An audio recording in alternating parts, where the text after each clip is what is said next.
इस क्वेश्चन में हमें ये रिहान के घर के बारे में बताया है। रिहान के घर के बारे में हमें बताया है।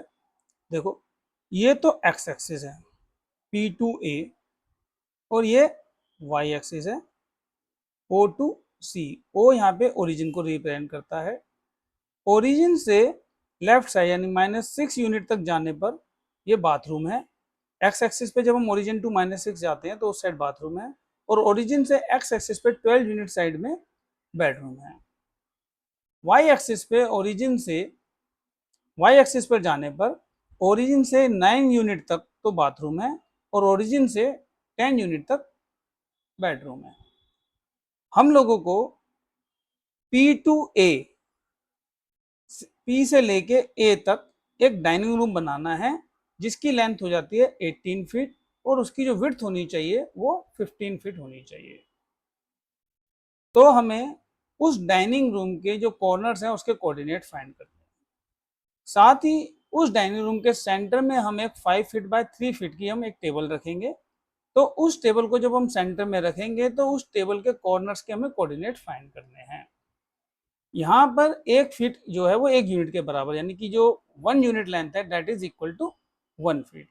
तो देखो हम किस तरह से डाइनिंग रूम बनाएंगे, इसके लिए हम जगह बनाते हैं।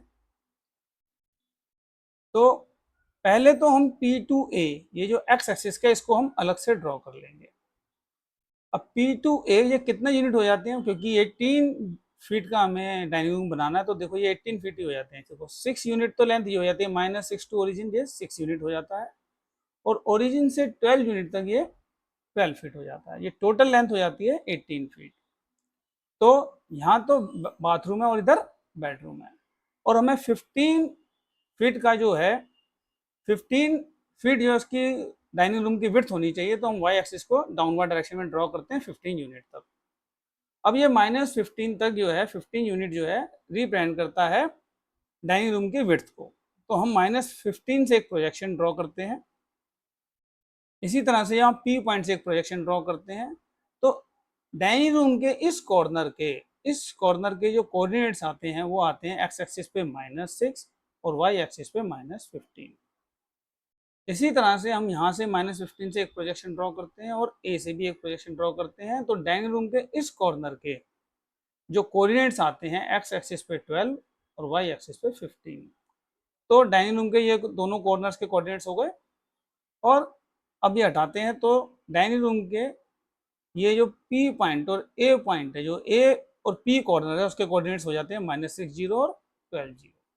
तो हमें डाइनिंग रूम के चारों कॉर्नर्स के कोऑर्डिनेट्स हमें मिल जाते हैं। अब हमें इसके सेंटर में एक टेबल रखनी है। उस टेबल की जो लेंथ है वो 5 फीट होनी चाहिए और विड्थ जो है वो 3 फीट होनी चाहिए। तो इसको किस तरह से हम सेंटर में मेजर वगैरह करके रखें, तो हम क्या करेंगे, इस टेबल के इस पॉइंट के अगर हमें कोऑर्डिनेट्स पता चल जाए कि वो सेंटर में रखने पर कहाँ आएगी, तो हम इजीली फाइंड कर लेंगे इसके अदर कोऑर्डिनेट्स भी। तो देखो इसके कोऑर्डिनेट्स को कैसे फाइंड करेंगे, तो देखो रूम की जो लेंथ है वो तो 18 फीट है। अब 5 फीट की जो टेबल बीच में आएगी तो जगह बचेगी कितनी, 13 फीट।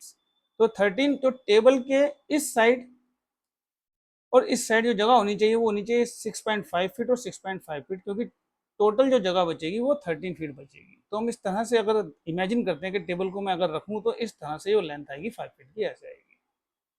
तो इस टेबल का ये जो कॉर्नर है वो कॉर्नर एक्स एक्सिस पे इस पोजीशन को शो करेगा, यानी कि अगर मैं इस कॉर्नर का एक्स एक्सिस पे देखूं तो ओरिजिन से ये आता है 0.5 आता है, 0.5।